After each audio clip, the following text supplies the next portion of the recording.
അങ്ങനെ നമ്മുടെ മീര കൊണ്ടുവന്ന ഗിഫ്റ്റ് നമ്മുടെ ചന്ദ്ര തുറന്ന് നോക്കുന്നുണ്ട്. എന്നിട്ട് നമ്മുടെ ശ്രുതി ആണെങ്കിലും അതിലുള്ള ലെറ്റർ വായിക്കുന്നുണ്ട്.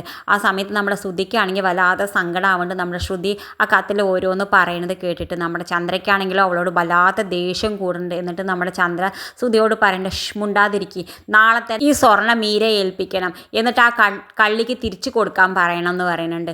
എന്തായാലും നമ്മുടെ ശ്രുതി അനുസരിക്കേണ്ടത്. എന്നായിട്ട് ശ്രുതി ഉള്ളിൽ കൊണ്ടുപോയിട്ട് പറയട്ടെ, ഈ ആഭരണം ഞാൻ നാളെ കൊണ്ടുപോയിട്ട് പണയം വെക്കട്ടെ, പണയം വെച്ചിട്ട് 1,50,000 റുപ്യ വാങ്ങിയിട്ട് എൻ്റെ കടങ്ങളൊക്കെ വീട്ടട്ടെ എന്നൊക്കെ വിചാരിച്ചിട്ട് പിറ്റേ ദിവസം രാവിലെ തന്നെ ആ സ്വർണ്ണമായിട്ട് പോകുന്നുണ്ട് നമ്മുടെ പണയം വയ്ക്കാൻ ബാങ്കിലേക്ക്. ബാങ്കുകാർക്ക് മനസ്സിലാവേണ്ടത് മുക്കു പണ്ടാണെന്ന്. അവർ വേഗം പോലീസുകാരെ വിളിക്കുന്നുണ്ട്.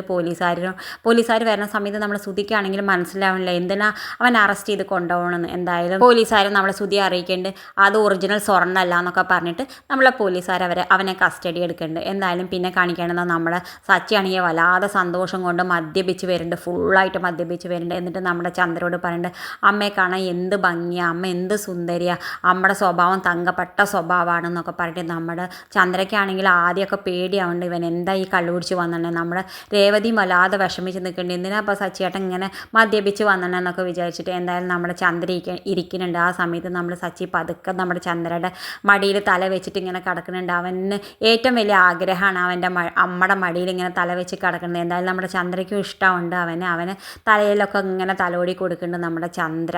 എന്തായാലും ഇത് കാണിച്ചും കൊണ്ടാണ് ഇന്നത്തെ പ്രൊമോ അവസാനിക്കുന്നത്. ഇതുപോലുള്ള പ്രൊമോ വിശേഷങ്ങൾ നിങ്ങളുടെ മുന്നിൽ എളുപ്പത്തിലെത്താൻ ഈ ചാനൽ ഒന്ന് സബ്സ്ക്രൈബ് ചെയ്യാൻ മറക്കരുത്.